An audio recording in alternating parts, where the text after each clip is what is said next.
This is the I Read Comic Books podcast. I am your host, Mike Repp, and joining me this week, two smoldering Kirby crackles that somehow fell out of my slabbed copy of Fantastic Four number 72, Nick White. You're going to have to slab that copy inside of another slabbed copy. It's what I've always wanted. And Paul Jasley. Hey there, humanoids. Thank you guys for joining me this week for I Read Comic Books. I'm so excited to be back. My voice is finally back. I can speak like a regular human being.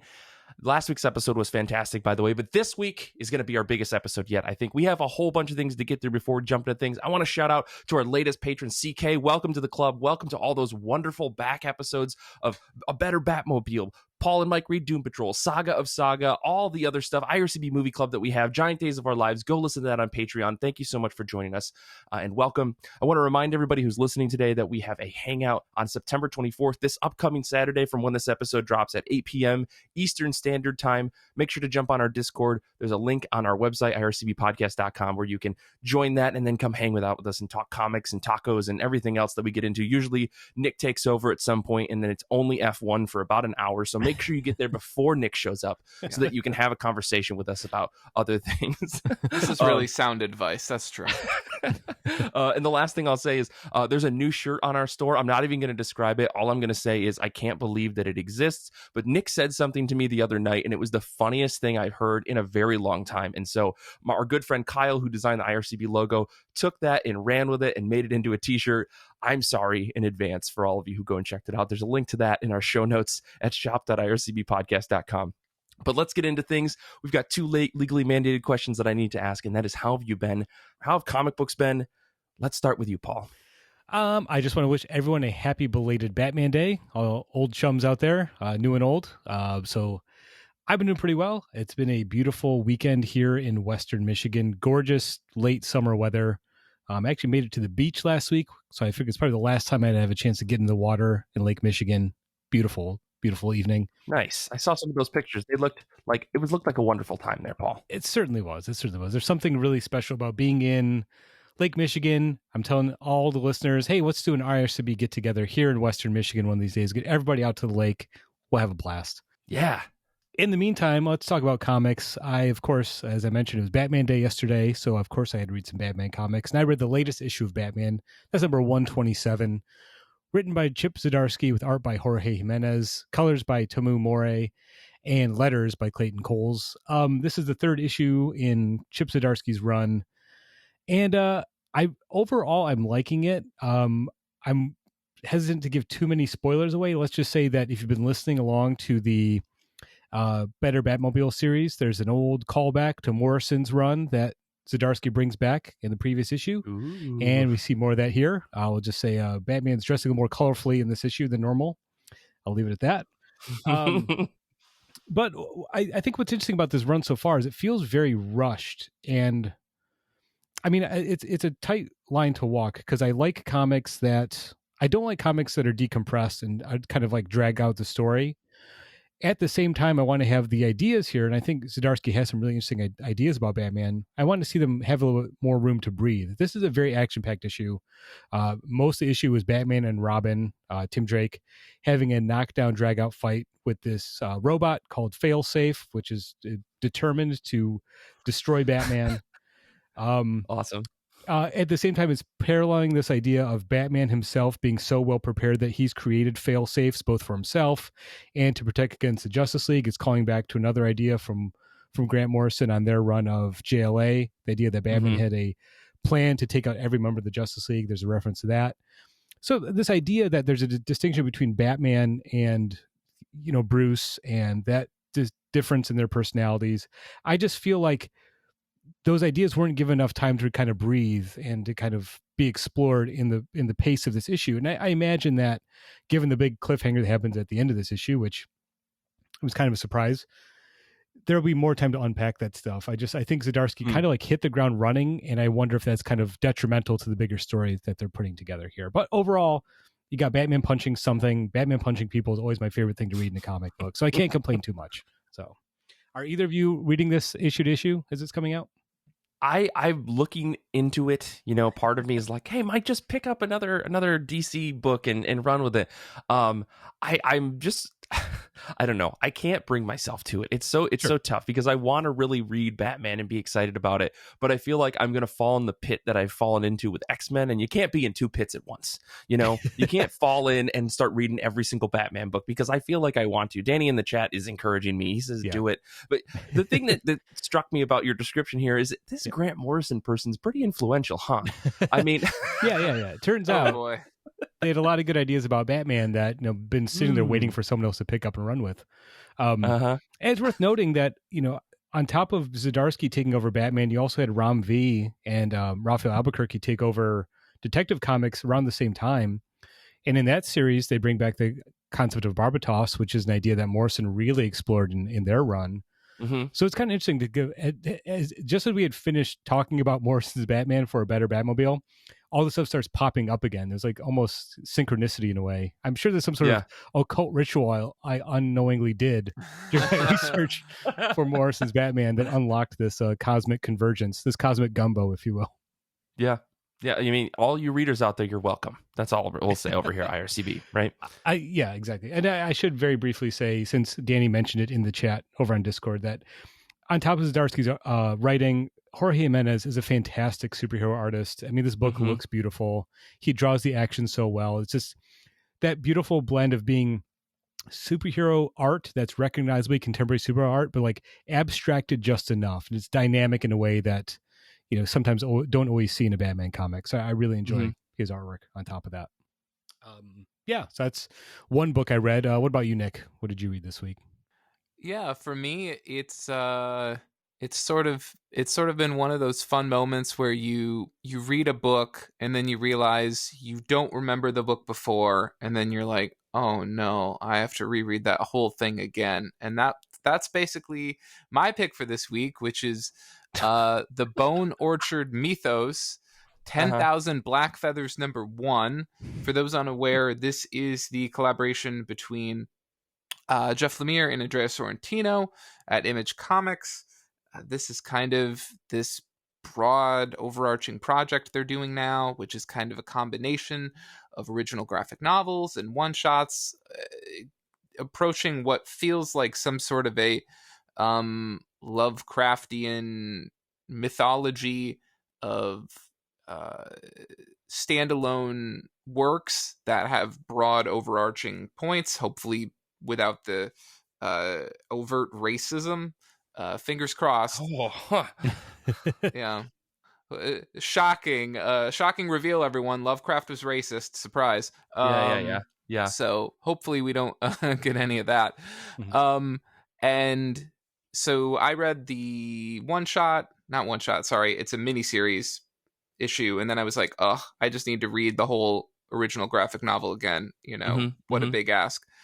So I reread The Passageway, which was the original graphic novel that came out a couple months ago. It's only like 88 pages. Probably shouldn't have been like $17, but I think I complained about that before. So you can go back and listen to that episode. Maybe it's a Patreon exclusive. I don't know. Probably not. This is one of those things that Image has been doing recently where they're like, hey, you want this hardcover? Guess what, bud? It's only going to be 80 pages and it's going to cost as much as a 200-page graphic novel. So like middle fingers up.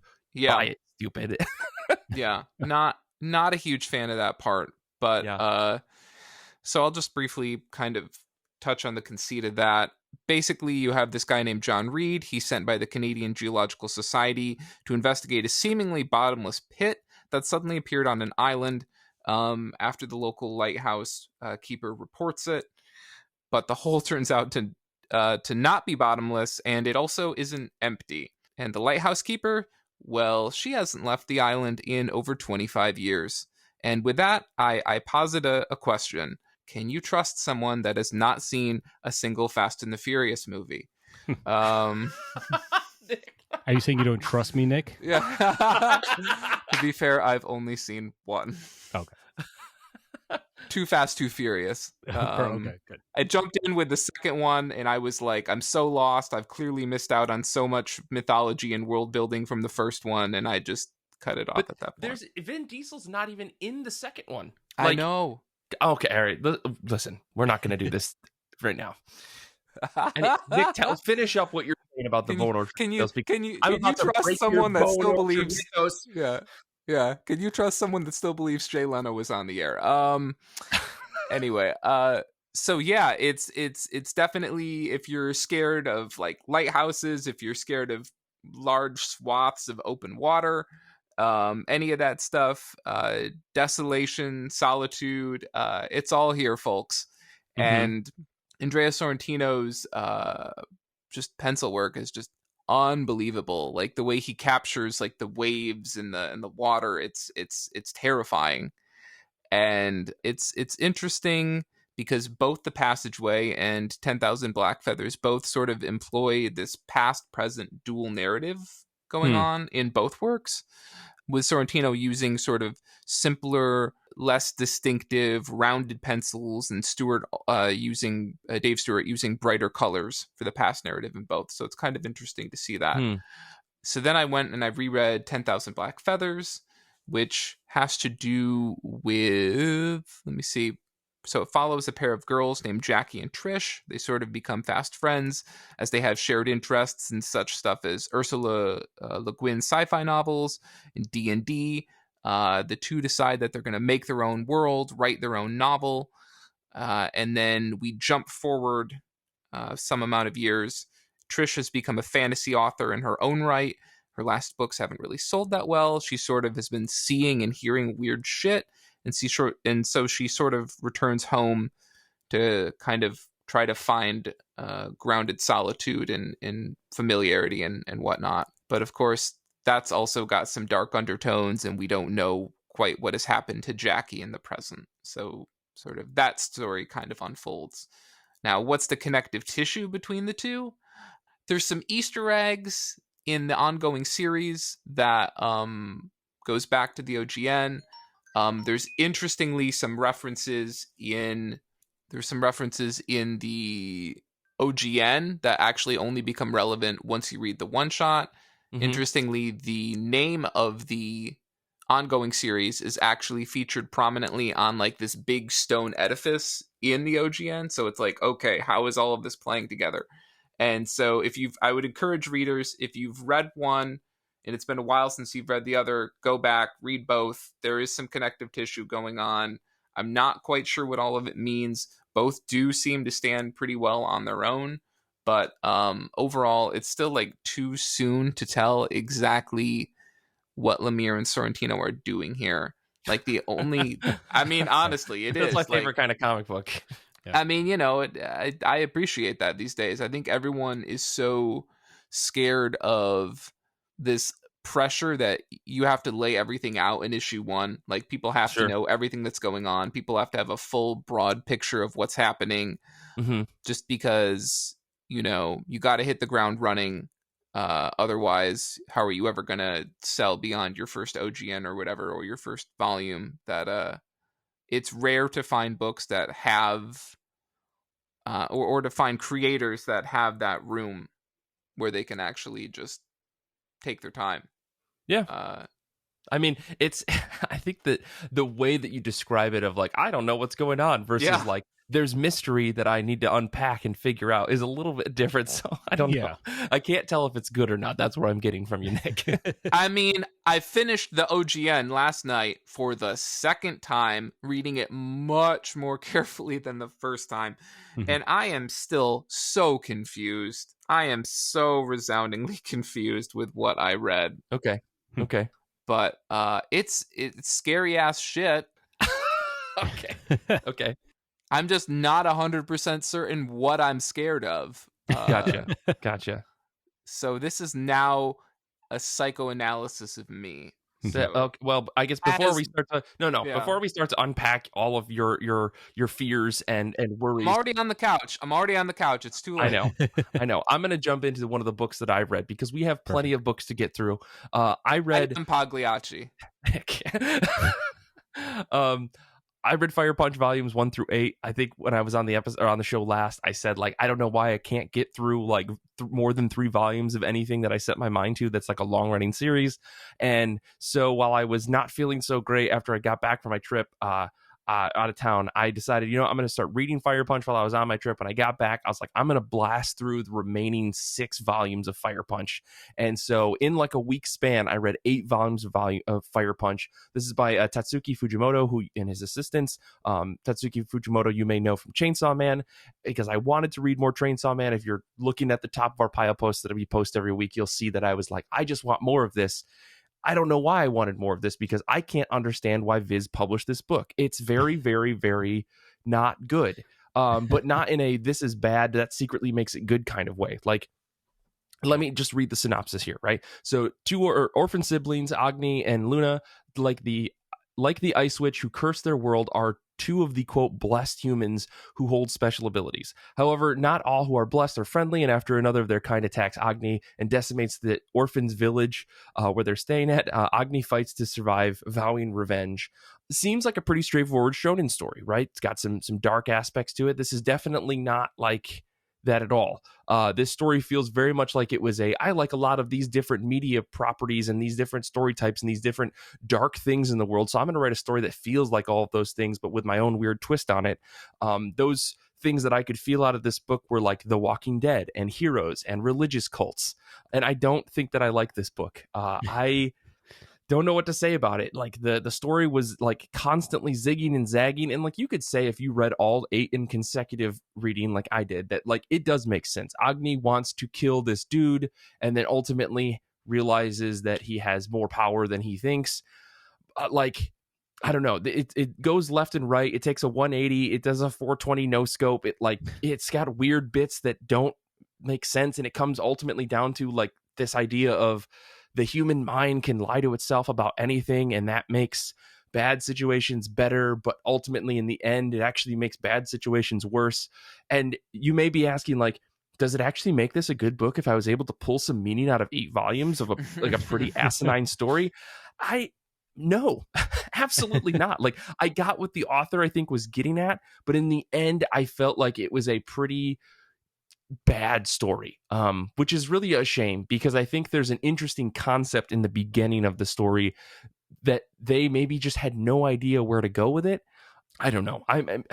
I feel bad like chomping on this book so much, because I love Chainsaw Man for all of its grossness and stupidity. Mm-hmm. This book didn't feel like it didn't have that same charm. It felt like it was weird and ultra violent for the sake of ultra violence, just to see how far they could push themselves in storytelling and still try to make a cohesive thing out of it. And ultimately I think it failed.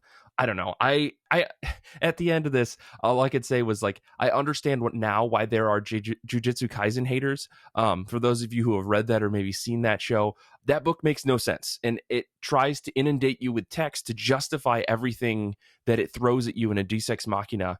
But Fire Punch just takes that and says, no, this is how things are now, without any justification. Characters suddenly have more power or less power depending on the circumstance. Jujutsu Kaisen does that, but then like adds 10 paragraphs of text to explain that so-and-so lost their powers because of a random chance die that rolls every time they use their power that we never explained up until this moment in order to justify this situation. Mm-hmm. Fire Punch just goes, today this guy's his power just didn't work. And it's like, okay, fine, I guess. I don't know. I wanted to get more Fujimoto in my life, and I feel like I swam in a bog on a hot day. Like, I wanted to cool down, but at what cost? I'm sticky now. I probably have a leech on my body somewhere, and I don't even know if bogs are cold. I actually just watched Prey the other night, so that's all I can think of. But yeah, I wouldn't recommend Fire Punch to anyone, but if you need something that is absurd and super easy to read, this book rules. But it's a bad book. That's all I can say about it. Wow. Not a fan. Well, we won't get a poll quote on the back of that one. All right, thank you. Listen, at this point, I'm burning every bridge that I'm walking on. So I guess, anyways, let's move forward. Paul, what's another book that you read this week? I caught up on Love Everlasting, which is a series written by Tom King with art by friend of the show Elsa Chartier, colors by Matt Hollingsworth, and letters by Clayton Coles. This is something that King and Chartier were doing on their Substack, I think. It was available digitally for a while, but of course, I meant to read that, and of course I have a hard time keeping up with physical comics, let alone trying to track down digital stuff to read.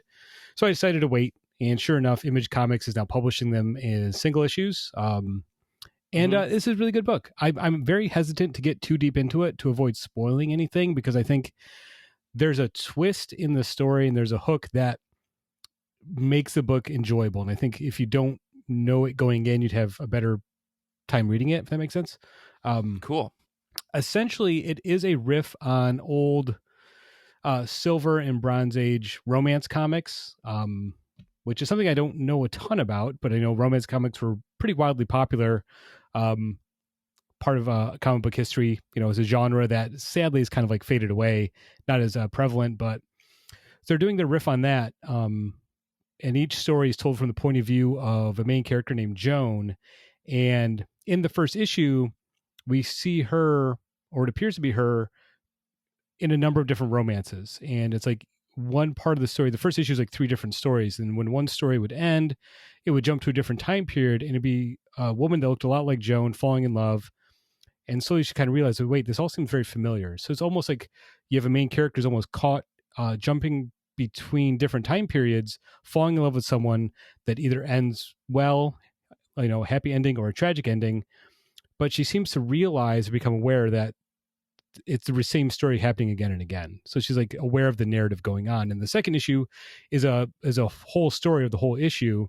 And it kind of expands that idea. And there's something that's Joan's aware of now. She's self-aware of being in this sort of love story. And what's great about it is the way King is able to kind of build that tension. Like, you're never quite sure how aware Joan really is of what the situation is going on here. That makes sense?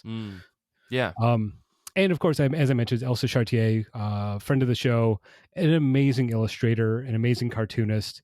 She draws everything in that style that at first glance looks so simple, just a clean line work, very streamlined storytelling. But the more you look at the book and you more look at sort of the way that she's able to portray the emotions that are going on within the characters, it's much better than trying to do a retro, quote unquote, take on the typical romance comic. It's a very densely drawn story, the way that she's able to kind of pack all that sort of suspense into each panel. It's a really beautiful book. So I'm glad I kind of waited to pick it up physically, because I can kind of sit and enjoy it, the illustrations. So if you've been curious about that, if you knew it existed on the Substack, been waiting to read it, now's your time. I think it's a fantastic book. And I don't know if it's an ongoing or a mini. I'm just really enjoying it so far. Those first 2 issues were fantastic. Yeah, I'm really looking forward to reading this. I've been holding off because I think I'm going to get it as like a trade. I think it's a mini series, but either way, like I want to grab it like a collected edition, just because I really enjoy getting lots of Elsa's art at once. Yeah. So yeah, I'll probably trade wait it, but it looks like great. I was so excited when I saw they announced that. Yeah, I think it's such a unique take. I'm so used to reading Tom King doing superhero stuff, characters I'm already familiar with. To see him do a book like this, which is, on one hand, instead of taking a character like Batman or like Human Target or Mr. Miracle and kind of expanding on what that character means, or deeper meanings of the character, he's like taking the whole genre of romance comics, kind of playing with that. It's a really clever book, and I'm really impressed to see 2 tremendous creators almost like working together and leveling up. It's like, oh, this is kind of like they're meant to work together and make this thing that's even better than, if the 2 of them working together makes it better than it would be, so to speak, if that makes sense. Yeah, totally following you. That's cool. Nick, what else you got? The moment everyone's been waiting for. Yes. Oh shit. Here we go. Folks, I did it. I read the new Alien #1, Alien #1 2022, I guess, if you want to call it that, or I've seen it sometimes stylized as just A #1, and that's the letter A, not like Youper speak. Youper speak is what they call people in the Upper Peninsula of Michigan. I realize that's not a term most people are familiar with. Anyway, long and short of it is, I'm not going to call this book A, okay? I'm just going to call it Alien 2022. I'm not buying into that.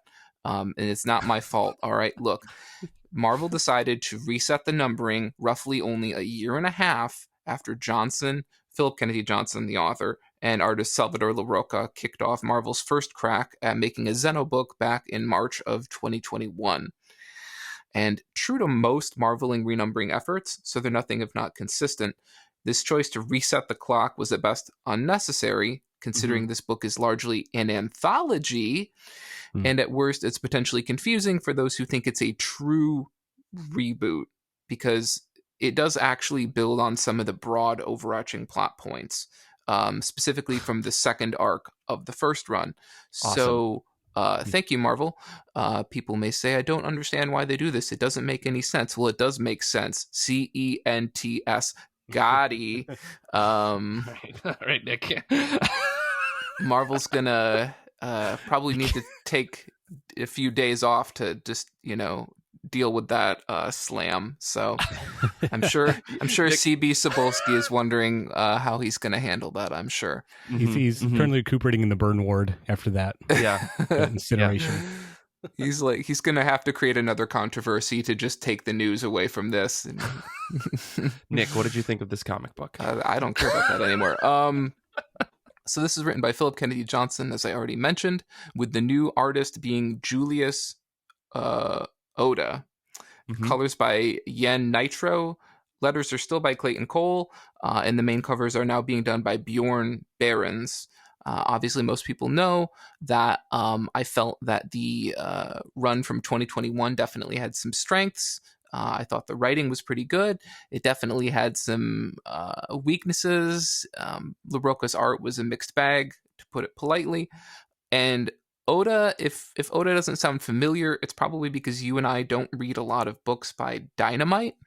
Oda made a name for themselves the last couple of years drawing for their Betty Page and Sherlock Holmes books. Recently, Oda started working for Marvel. Oda drew Wastelanders Doom #1, which came out in March, as well as Iron Man 16, Captain Marvel 37. So they've done a couple things earlier this year for Marvel. And so obviously this would be another work. But do I like the art? How does it compare to LaRocca? Obviously, these are the burning questions that everyone is waiting with bated breath for. Well, if LaRocca aimed for something like photorealism and didn't always deliver, I can at least assure you that Oda's aesthetic isn't even remotely similar. I know artists hate being compared to other artists, and most of the time when I say this, I immediately follow that by comparing them to other artists, and this is going to be no different. The shading reminds me a little of Smallwood. The pencils remind me a little bit of Juan Ferreira. That's good company to be in, honestly. Some of it tonally honestly feels like a Soups book, and the colors and action sort of match that, but given the narrative, it works. So I'm going to sort of reserve my judgment on the art for now. Okay. As for the narrative with this one, it's actually a pretty bold step out of line with typical Aliens fare, and I'm saying that even in comparison to the narratives that Philip Kennedy Johnson put out in the first two arcs of the 2021 run. So Johnson is nothing if not consistent, and he sort of seems to want to engage with this aspect of Aliens lore that some people kind of know about. It's sort of the idea that synthetics were originally allowed to serve in combat roles until they weren't. And then basically it was illegal to use synthetics in combat situations. And again, I think most people, you really don't know this unless you've read the books or, I don't know, have engaged with the role-playing game or something. But Johnson seems to want to sort of explore this idea that there was this point when combat synthetics existed, and then the military screwed them over and said, like, this is something we're not doing anymore, and what sort of happened to those combat synthetics after that. So it's like a real deep cut, which I'm sure some super freaking nerds like me are loving, and everyone else is like, well, I guess I'm along for the ride. I mean, it's Aliens comics, right? Like, Right. It's either you're doing something that's slightly innovative or you're doing the same thing. Like, those are the only options with Aliens, right? Right. I mean, that's sort of like the real strength and weakness of Aliens comics is that as long as an alien shows up at some point, you've done an alien comic. Like, that's it. Like, there's it's if there's a to-do list for making an alien comic, it's one box to check, and it's has alien ? And as long as you can check that box at some point, like A+, which again, like, I think for some people they look at that and they go, well, that's stupid. And I think other people go, well, I mean, really, you can pretty much do anything. I think the tricky thing is that a lot of fans of alien narratives either really like or really enjoy sort of the familiar beat by beat of like, oh, we're sent to explore this abandoned space station, and gee, I sure hope there isn't a survivor that's in, gonna have a chest burster pop out. And I mean, it's sort of that weird duality of like familiarity breeds comfort, but it also breeds contempt. And Sure. like now we're really getting deep, I guess, but that's kind of the weird path one walks with this. And I like that Philip Kennedy Johnson is really exploring different ideas, and it seems like he's really continuing that idea through into this reboot. I just do not understand why we're rebooting. It's like rebooting Twilight Zone, right? It's like, well, we're gonna we know why number one sell. That's the thing. Yeah, it's why not? The question is, why is Marvel insisting on everything being ongoing instead of just doing miniseries? Why isn't just like Aliens, the LaRocca era, or I don't know what the hell you want to call it, but like, each of those arcs should have just been their own like 5-issue miniseries, and then people can just pick stuff up and know that they don't have like a long-term story to jump onto. Probably going to sell more books if people know they're getting contained stories. Like, structure it like a movie franchise. Come on, Marvel. Like, Jesus. I don't know. It's just so weird because like I said, it's like numbering, like Twilight Zone. Like what do you? Yeah, there doesn't need to be numbers. Yeah, I understand. Anyway, it's interesting. I feel like it's this, I don't know. I feel like they've given Philip Kennedy Johnson the room to do what he wants, and I don't know if that's either them giving him the freedom or Marvel not honestly knowing what to do with the Alien franchise. I mean, and they're just like, I guess we own this. I guess we own this. We own this. Do whatever. Exactly. I'm very excited to hear what other people end up thinking about this book. The other 7 people reading it. I'll get to it one day. It definitely got pulled by Amazon for me for some reason, even though I definitely wasn't subscribed. So I own it. Yeah. What about you? Well, for me, I started the epic series that everyone has seen at their comic book shop. I started Akira. I read the first 2 volumes of Akira. This is by Katsuhiro Otomo with their assistants. I watched the movie the other day as I was trying to catch up on the 70mm podcast. Good friends of mine, cool guys. They definitely respond to my Instagram DMs. We're buds. They're definitely not like a super impressive movie podcast or anything like that. They're guys that I know. For those of you who don't know what this is, welcome to Neo Tokyo. It's built on the ashes of a Tokyo annihilated by a blast of unknown origin that triggered World War III. The lives of 2 streetwise teenage friends, Tetsuo and Kaneda, change forever when paranormal activities begin to waken in Tetsuo, making him a target for a shadow agency that will stop at nothing to prevent another catastrophe like the one that leveled Tokyo. At the core of the agency's motivation is a raw, all-consuming fear of the unthinkable monstrous power known only as Akira.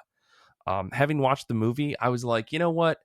I'm buying this manga and I'm going to read the damn thing because I loved the movie. It's really, really fun. If you're on our Discord, you saw my Letterboxd review. 4 out of 5 stars. It's great. Wow. The only reason it's not a 5 star is because the story kind of just doesn't exist because it's a compressed version of what's in the manga, and the manga super, super delivers. You get more of the children of the story. You get more of Tatsuo and Kaneda yelling at each other. You get more of Kai being a total badass, more of the resistance, more of the building of a truly dark and epic action story from end to end. Everything that made the movie great is expanded upon in the manga. And I understand why someone would want to adapt this. This is an incredible story.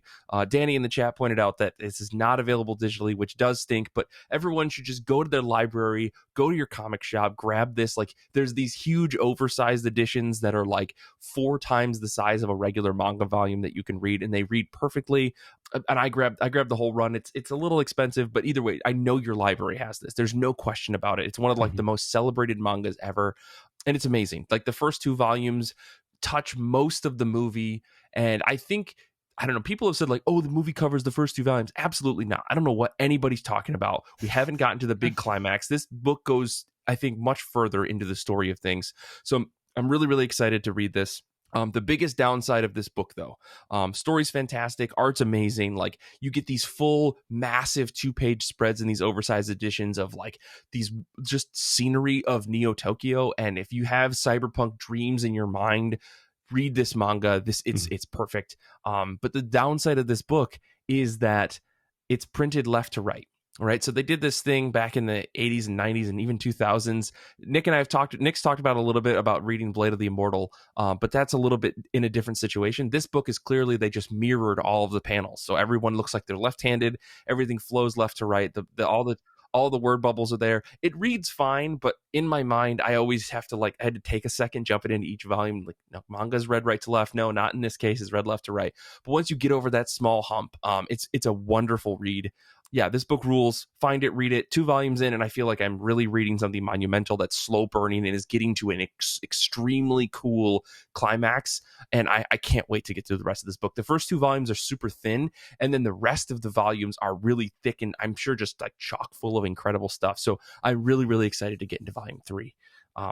Yeah, you guys have all seen Akira, right? I have not. There's a gaping hole in my pop culture knowledge. I'm so sorry. What are we doing? I know that there's the bike, right? And then there's the scene where the guy goes, Akira, and the other one goes, what, Tetsuo?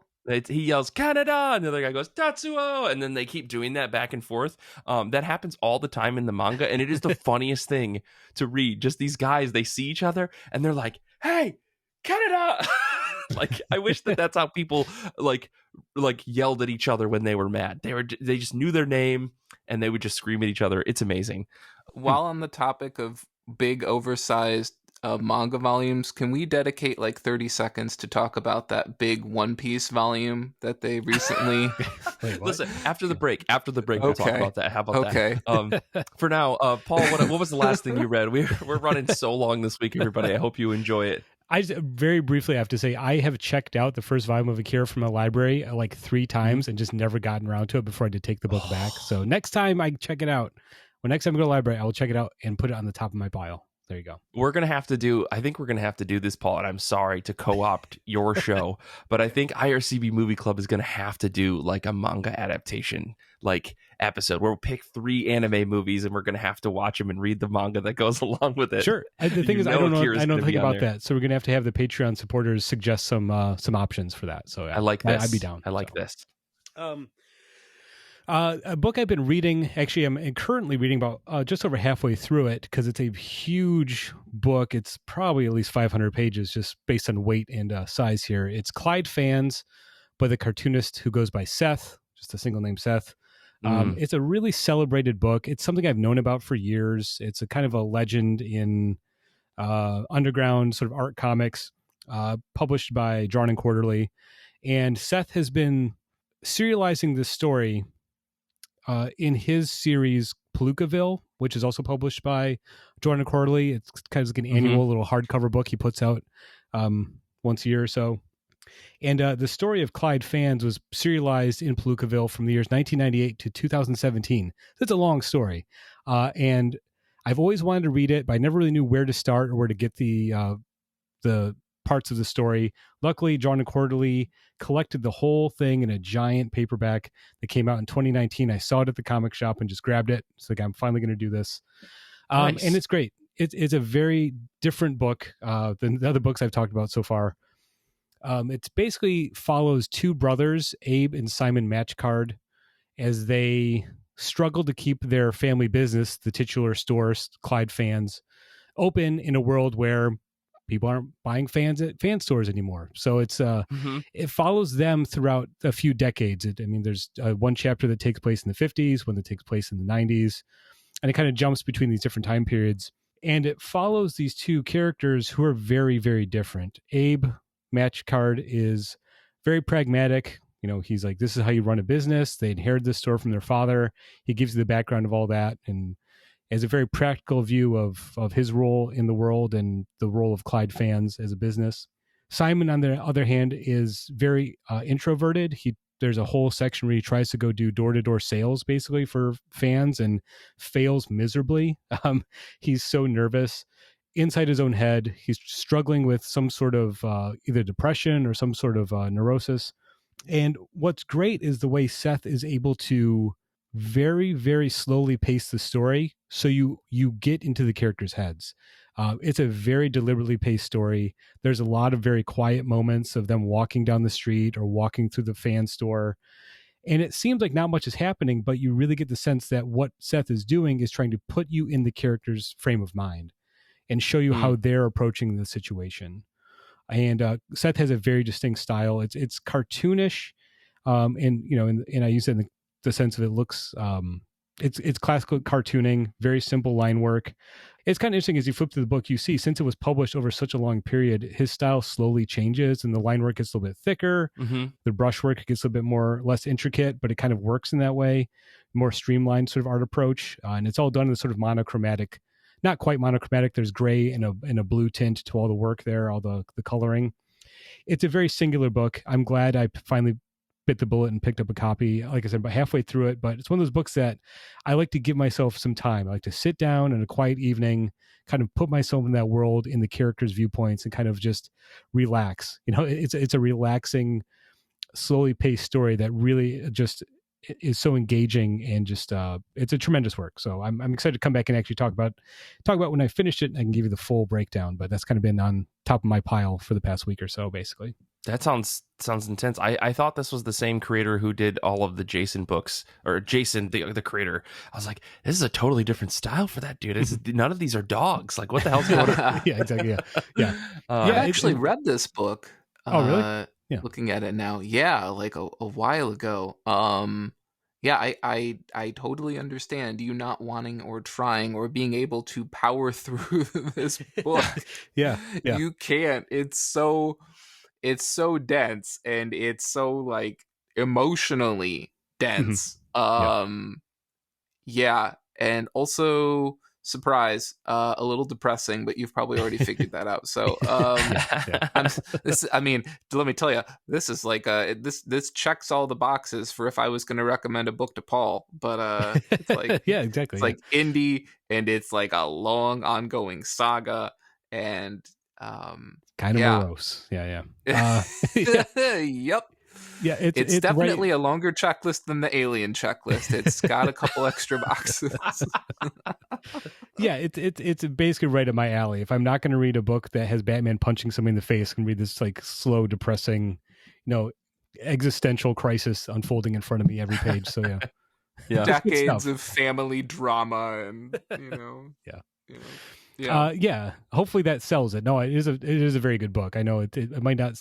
It's one of those things. I think you should at least pick it up, flip through it, see if it's your cup of tea. It might surprise you.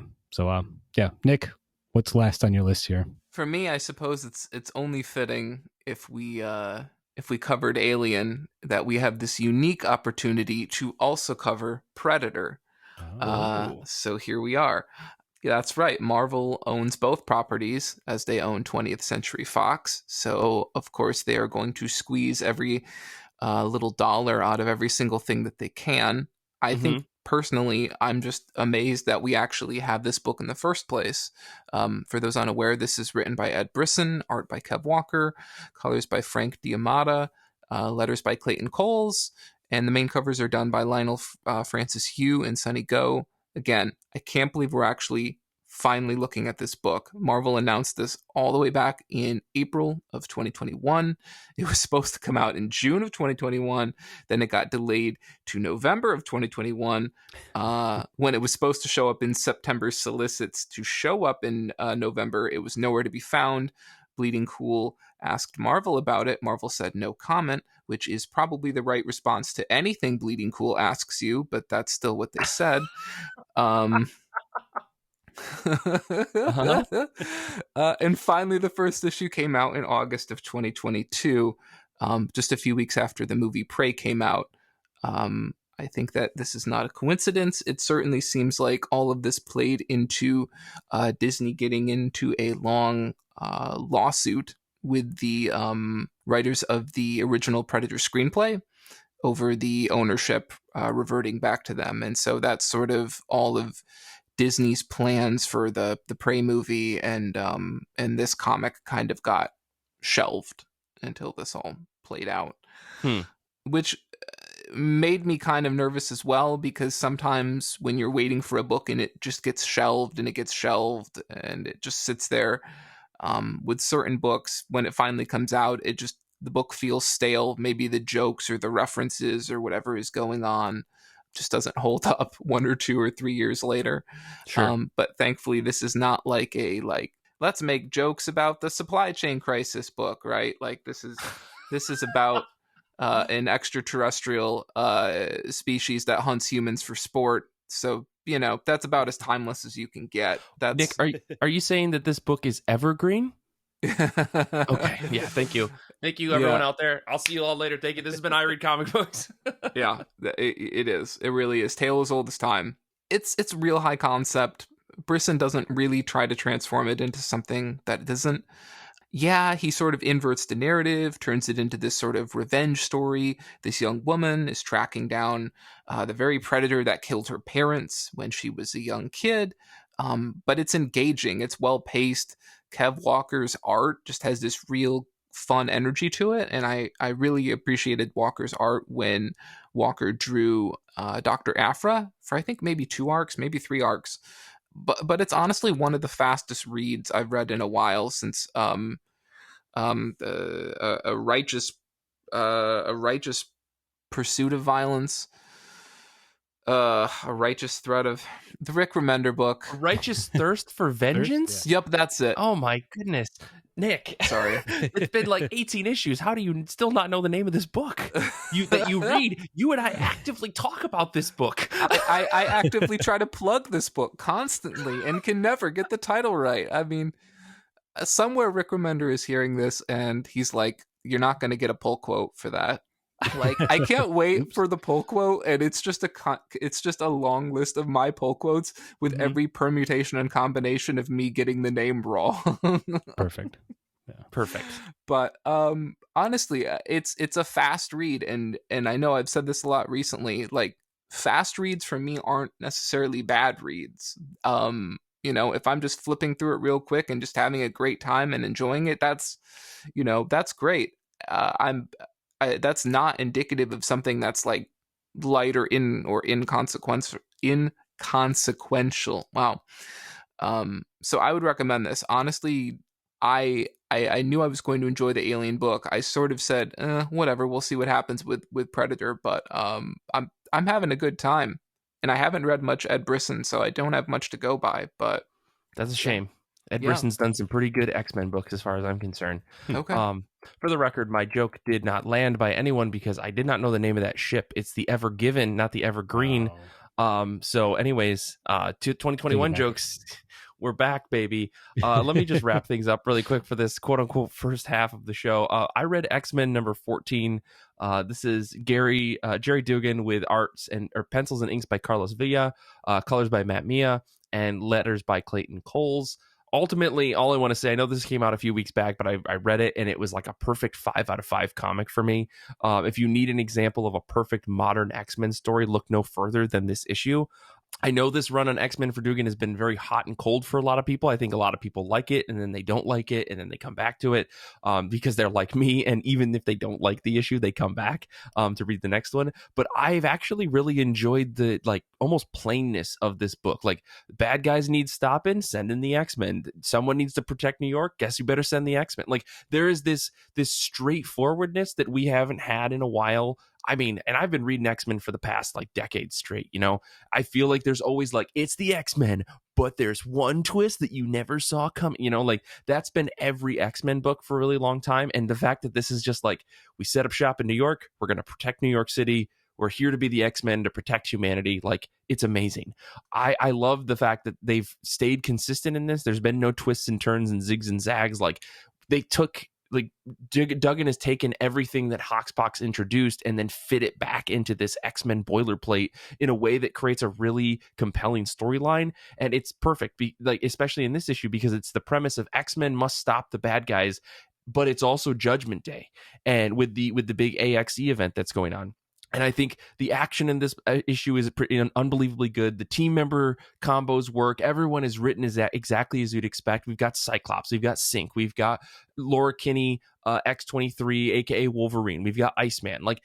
this is a really, really solid team. And all of their drama from the previous issues and all the other stuff that's happened over the past year factors into this story. But I think that is like secondary to it being a really good X-Men action comic. Like, I'd love to just give this one issue to someone and be like, do you understand this? And does this work for you as just a plain superhero comic book reader?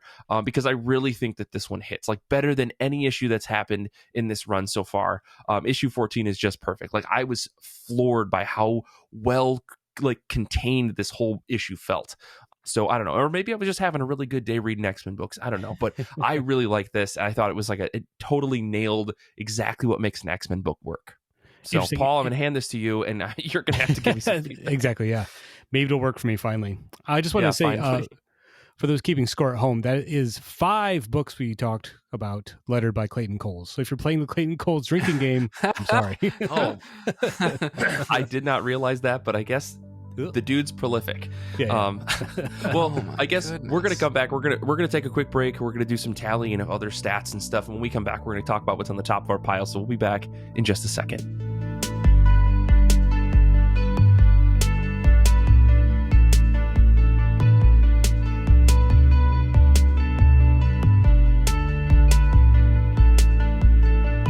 Before we get into the top of our pile picks, I did tell Nick that we were going to talk about something after the break. It is now after the break, so let's talk about the One Piece. Let's talk about the extremely large single collected edition of One Piece that some art person recreated or created and sold, and it immediately sold out, even though it cost $2,000 a pop. If you haven't seen this, I'll find a link to it. But Paul, Dick, you guys saw this giant One Piece thing, right? I think this made the rounds in our group chats, right? This affront against God, yes. Uh-huh. The amount of glue in this book alone. Nick, I don't know. You brought this up. What are your thoughts on this One Piece thing? I mean, I love it. It's just this. It's so excessive. It's so dumb. Obviously, I think it's not even all of One Piece, right? Because, I mean, that would be insane. It's not done.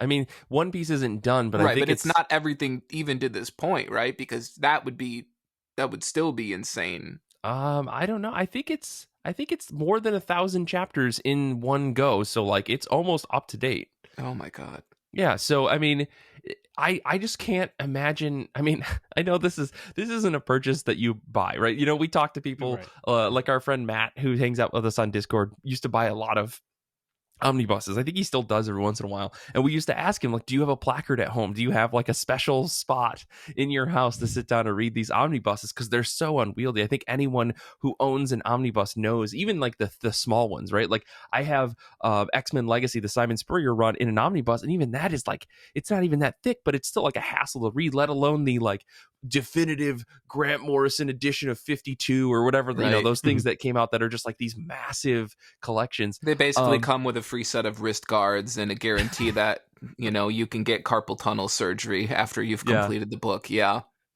Unbelievable. I mean, I don't know what this is supposed to mean to anybody. Like, is it wider than a bookshelf, right? Like 31 inches. How wide is that? I don't know. Paul, what's your take on this? I like the idea of it, obviously, more than it's a great idea, maybe not in concept, not execution. Like, I love the idea of like, let's show off just how big this thing is. You know, if you say 1,000 chapters, that doesn't really mean much, but to see it all there in one go it almost should just be in a museum, right? Mm-hmm. Rather than on your bookshelf, just to show the scope of the artwork itself, you know, the book itself. So in theory, I think it's brilliant. And in execution, I'm not sure who would buy that. So, yeah. Well, I mean, it's not a book that you read, right? It's a book to show off, right? It's one of those things to say, like, look at how much money I have. Look at how dedicated I am to the fandom of One Piece. To be sure. Yeah. Oh, for sure. For sure. It's like those folks that buy like realistic titanium based like Captain America shields. I'm sorry if you're one of those people out there, but like, that's just a flex and you know it. You're not out there training to be Winter Soldier, and if you are, I'd like to see a YouTube video of it. If you're going to be the new Star Wars kid, I'd like to actually have proof of it. Yeah, and that's a really old meme, but it checks out, sir. I'm making my own zingers today too, just like Nick. But yeah, this is absurd, right? And I now I want there to be a second edition when the series actually ends in like 5 years or whatever that's going to be. Sure. Because like if you're reading One Piece like I am, like all the predictions on the internet, every TikTok anime influencer that's out there, manga influencer that's on the internet is like, I think One Piece is going to end in 5 years, and here's 16 reasons why. And it's a BuzzFeed article in video form, and I can't stop watching. But it's, you know, people think the series is going to end in the next 5 to 10 years because on one hand, Oda has said, oh, this is just the beginning of the story now that we've gotten to the point that we're at, which is a big monumental thing. Like Luffy has gone from nobody pirate to like stuff, and it's interesting. I don't want to spoil it because I know Nick's going to read all of One Piece at some point. Yeah, I actually bought that book, and I figured it's the most cost-effective way to get through it. So there will be like a time lapse. I'm going to set up a camera, and there'll just be a time lapse of me getting through the whole thing. So perfect. I just want the follow-up story of how someone bought this and it ended in a divorce, because I feel like that's yeah. But I mean, so you bought what? People are predicting that this series is going to end in the next like 5 or so years. So like, you know, this being 25 years worth of content, and now it's not like it's been coming out every single week for 25 years, right? Like there have been huge gaps of time because when you're working on something for 25 years, like you have health problems and you're, you know, all these other things that cause delays in books. But that being said, it's still a continuing series for 25 years. And it looks like the next like 5 to 10 years will probably wrap up the show. So it's going to be really interesting. Like to see what this is, if the series ends in like, what if it ends in like 2 years? Like how dumb would you feel if you bought this and then there's just like 2 more volumes or something? I don't know. That's pretty funny to me. But yeah, this is such a wild thing. I'm glad that you reminded me that this existed, Nick, even though this is old news. It came out a couple weeks ago, or maybe a week or two ago, but still, it's such a goofy thing. Oh my God. I love it. It's just excess. They're gonna have to send out like an expansion pack, which just comes with the glue and the extra volumes, and you just, you know, it's just got the DIY instructions of how to, you know, add the extra chapters on yourself. So perfect. I think it's great. It's so dumb. It's perfect. Well, I guess let's wrap up the show here. Let's get into the last bits here. Let's talk about the comics that are on the top of our pile, whether they're new, they're old, or just something you've been meaning to read. Let's talk about what you're reading next. So let's bounce over to Nick. What's on the top of your pile? Yeah, so for me, it's definitely going to be the latest issue of Ice Cream Man. I know I'm nothing if not consistent in that regard, but you know, if I'm on the show and Ice Cream Man is coming out, you're going to have to do something pretty crazy to bump Ice Cream Man. So this is Ice Cream Man 32. It's the same team as always. W. Maxwell Prince writing, Martin Morazzo on art, Chris O'Halloran on colors, good old Neon on letters. And pretty much like every other issue, the solicits and information we have are pretty light from Image. This week's summary literally reads, recovery. Doug's going to try real hard to get and stay sober. And that's it. Jesus. You know that's going to go wrong. Right. Some way. I mean, I love that Image doesn't ever say anything more, but I was just thinking about this last night and I was like, you know, that's probably what you have to do. Like when you have this book where like most narrative arcs are wrapped up by the end of the 32 pages or whatever, like there's no point in laying any sort of foundation in the solicit, because it's like you've never met these characters before. You don't know anything about them. You don't know what they were up to before. And if we get into it too much in the solicit, well, you know, we're going to start spoiling things. So it makes sense. But I do love how tight-lipped it is compared to like Walking Dead, where it's like, well, we all remember last month Rick killed those walkers and blah blah blah. And with this book, it's like this guy's trying to recover from heroin or whatever, and it's like, okay, I don't know, it's sort of intriguing. It's like a less is more thing for me, you know. I did read the 6-page sampler on Image's website, and the issue does seem to play into W. Maxwell Prince's real affinity for like messing with like routines or lists or patterns. I think a couple months back we had that advent calendar issue that was based around, you know, the 25 days of Christmas, and every day with the advent calendar you get a gift, right? And so he did an interesting issue that was sort of playing with that framework. And with the preview for this issue, he's clearly, based on the pages I saw, playing with sort of like the step 1, step 2, step 3 of like the recovery process. Mm-hmm. And it should be interesting. It didn't look like it's going to play into the ongoing Ice Cream Man Rictus. I think his name was Rictus, right? It was Rick/Rictus, right? Rick and Caleb sort of ongoing saga. I mean, he's had a couple names. It's like Rickadus, Rick. Like Rickadus or whatever. Yeah, that's right. Yeah. You know, comes in many forms, right? Mm-hmm. Mm-hmm. But I'm more and more okay with that the further and further we get from like when that was. I'm like, you know what? I've made peace with the idea that maybe we will never, ever revisit that. I do want to also briefly point out that Nights with a Cat Volume 2 is coming out. A really fun, cute manga about a man's friendship with his sister's cat. Mm-hmm. And that's coming out. And also, I did notice that there is an Evanescence comic coming out this week. And how could I not, with that knowledge, not bring up the fact that there is an Evanescence comic? Yes. Everyone should just get up, pay attention, wake themselves up inside, and get this book. The problem, Nick, is I can't wake up. We made these jokes 3 episodes ago. Get off my goddamn show. All right, Paul, what are you excited for? What are you reading next? I am excited to pick up Ducks, 2 Years in the Oil Sands. This is an OGN by the cartoonist Kate Beaton, probably best known for her book Hark a Vagrant. You've probably seen her work on the internet before. She did Hark a Vagrant. She also did a book called I can't remember the book she did off the top of my head. Sorry.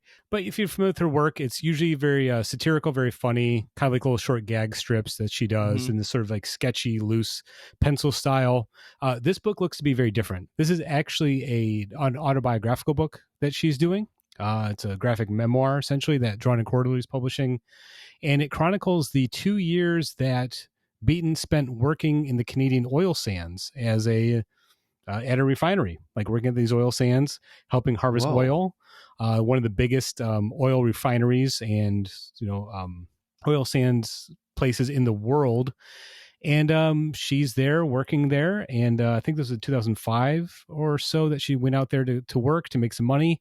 And this is basically her sharing her experience with that. And there's a lot to unpack with this, because kind of looking at some of the preview material that's come out, touching on the idea that not only is she one of the very few women working there, and that creates a very interesting dynamic. You're working with a small team of people, very grueling, hard work, and having to relate to people that maybe you wouldn't get along with normally, or being the only woman, one of the few women there, creates some tension. On top of that, knowing that she knows that the oil sands there in Alberta are incredibly ecologically damaging. There are huge environmental impacts as a result of this mining. There's all sorts of cancers that happen to the people that live around these areas. It's been devastating to indigenous populations in those areas. And she kind of addresses all that, and takes it personally and kind of explores the relationship you have with needing to have a job and working here and knowing the consequences of what you're doing. So yeah, it sounds like a really fun book. Can't wait to get to this after I finish up Clyde Fans. Uplifting story. I was going to say, don't make that a double feature, because I don't think that's the way to go. Make sure you go for a walk on a sunny day after you finish those books, man. Please, Paul. No, it's already being heralded as one of the best books of 2022. I've heard a lot of people giving it advanced praise. I really like Beaton's artwork a lot. I like her comedy timing, and I think like her applying her cartooning skill to a more personal, serious story could be very effective. I can already kind of picture just how devastating she'll be able to render some of this stuff. So I'm excited for it. Again, I think it's going to be a book that's going to be celebrated, and it's dropping this week, or it came out last week, so I'm going to pick it up and finally get to it. Cool. Well, I guess I'm going to pick it up too. I didn't even know this book was out or coming out, so exciting. I guess my book, top of my pile for this week, but I guess before I get into that, we got a bunch of people hanging out with us on Discord today. Some of them have come, some of them have went, but regardless, they sent over their top of their pile picks. Danny, who's been hanging out with us all day, reading Batman One Bad Day, Two-Face #1, no surprise there. Stephanie's reading Burn the Witch Volume 1 to catch up on the Goodreads Reading Challenge. I will say that is a wild book. It's really fun, and it's Tite Kubo just doing Tite Kubo. It's amazing. Paul G is reading Incredible Doom Volume 2. Hannah is reading Mark Wade's Flash Run, or catching up on Wade's run. And Hugh is reading Public Domain number 4, which was almost my pick this week, but I decided I couldn't do Public Domain 2 weeks in a row, or 2 episodes in a row that I was on. So this week, I want the drum roll to start right now. You're never going to believe what I picked for this. Vanish number 1 by Donny Cates, Ryan Stegman, J.P. Mayer, Sonia Oback, and Jonah J. Hill. That's writer, pencils, inks, colors, and letters down the line. I'm saying fuck it this week. I'm saying 100,000 orders must mean something, right?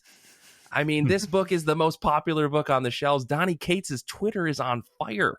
It's not usually on fire if you've never seen it, but the number of people that are excited about this book after their infamous Null Venom, the blackest black is the blackest of Null, whatever stuff that they did, they're doing this book. The synopsis feels pretty standard Youngblood. I mean, superhero comics.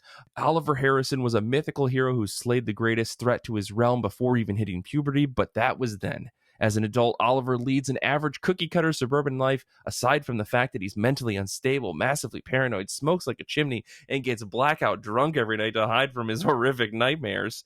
Will the arrival of a superhero team called the Prestige prove that the madness isn't all in Oliver's head? And what about the epic fantasy crap from his childhood? Join us for a brutal as hell tale of magical worlds, gifted youth, evil sorcerers, superheroes, war, blood, guts, and death that punches you right in the face. I mean, honestly, that is the most insane synopsis I've read from Image in a while. And you know what? Every once in a while, you have to pick up the biggest, most popular book out there just to see what the hype is, if it's real or if the masses are simply wrong. 100,000 orders can't be all wrong, right? Danny keeps saying this to me over and over, so I think he's just earworming into my brain. But I'm going to decide whether this book is good or bad. I will be the decider. Pick up my sequel zine to Vanish number 1 called Decide, where I decide what's good or not. JK, that's this podcast every week. We decide what's good or not here. But I'm excited to check this out, if only because there's so much hype behind this book. And I know that we say this about some things, but 100,000 orders worth of hype is quite different than a lot of people on my Twitter timeline screaming about something, right? Like the Many Deaths of Layla Starr was an extremely hyped book, but I do not think that it sold 100,000 copies, even though it was probably one of the best comics published in the last decade. 100,000 orders for Vanish number 1. And the extreme, like, I guess, popularity of Venom over at Marvel is going to they're riding this wave, and I'm really looking forward to see what this crew of Donny Cates and Ryan Stegman working together can produce, especially when they're not restricted by whatever loose restrictions Marvel was probably putting on them over there. I'm excited for this book to see what it's going to be, and who knows, maybe I'll pick up number 2, but I'm at least going to try number 1. I tried crossover number 1, wasn't my thing. I'm going to try this new number 1, see if the hype is actually real. So that's what we're doing this week on I Read Comic Books. The real question, Mike, is... the real question is which cover you're going to get, or how many different covers you're going to get for Vanish number 1. Obviously, I am not playing that game. I know that there's 10 covers, which is so funny. All right, let's just get back on this soapbox. Sorry, I got down. Let me stand back up on it real quick. Image Comics, in the last year or two, because of all the paper shortages, made a statement. They said, hey, we're not doing second prints of anything. We're not going to, if a number 1 is successful, we're not going to print any new ones. If it's one and done. And you know what? I respect that, because quite honestly, floppy issues, and I know that they said this last week on the show, floppy issues are a problem. They actually don't help the market at all. Single issue comics are actually a bad idea, like in a lot of ways. I still read them every week. I still support local comic shop, buy stuff, pre-order things. It's good for the industry in that regard. But Image Comics came out and they said, hey, we're not going to do any more second printings of anything, third printings, whatever. I don't remember if they went back on that or not, but I'm pretty sure they said that they weren't, and they've stuck to it, even with books that were massively successful. But they will do 10 covers for a book, which I feel like is the same problem, but with different dressing, right? Like, you can't say you're not going to do second printings and then do 10 covers of a book. It's the same bullshit. So is this 100,000 copies is it inflated because people want special covers or what? I don't know. Either way, it's insane. So Paul, all I'm saying is I'm reading this digitally. Perfect. I love my local comic shop. I buy my single issues of the Department Truth and a couple of other books. I pre-order a lot of graphic novels and collected editions from them, but I will not be buying into this hype. It's just not for me. I got out of that game a long time ago. Like, yeah, that's all I'll say about it. For those listeners who don't have the video feeds that we do, I'm seeing there's a large pile of polybagged Death of Supermans in the background of Mike's feed. Clearly this 100,000 copies can't be that wrong thing has sort of gotten into his head, and it's a dangerous slippery slope. But... He's aggressively DMing me all of the covers for some reason. I don't understand. But yeah, I'm gonna try this book. Why not?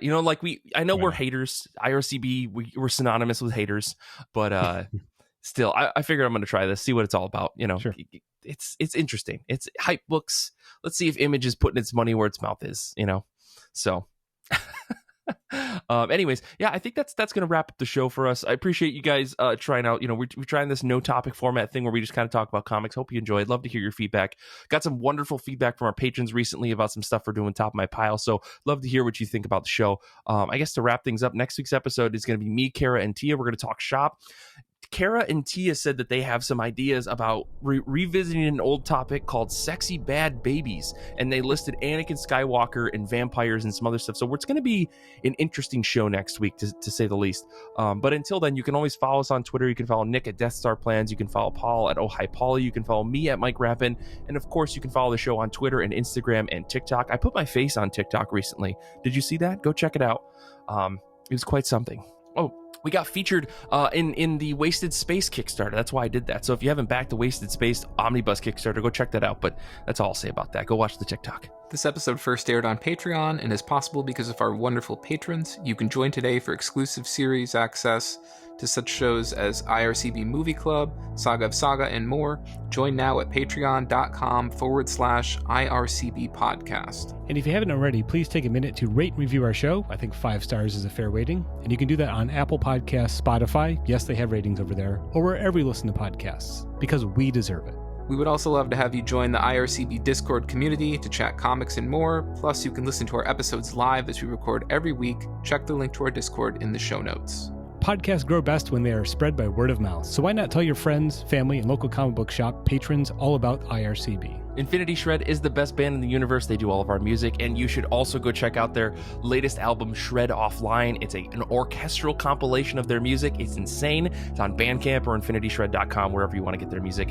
Xander is here, and it's already too late for all of us. I want to say thank you to Nick and Paul for being on this episode. Thank you to Danny for proof listening. Thank you to everyone listening live on Discord and all you wonderful people out there for supporting us on Patreon. Plus, you, just for listening. You got this far in the episode. Give yourself a pat in the back. Go buy that comic book that you said you weren't going to buy today. You deserve it. Until next time, comics are good, and so are you.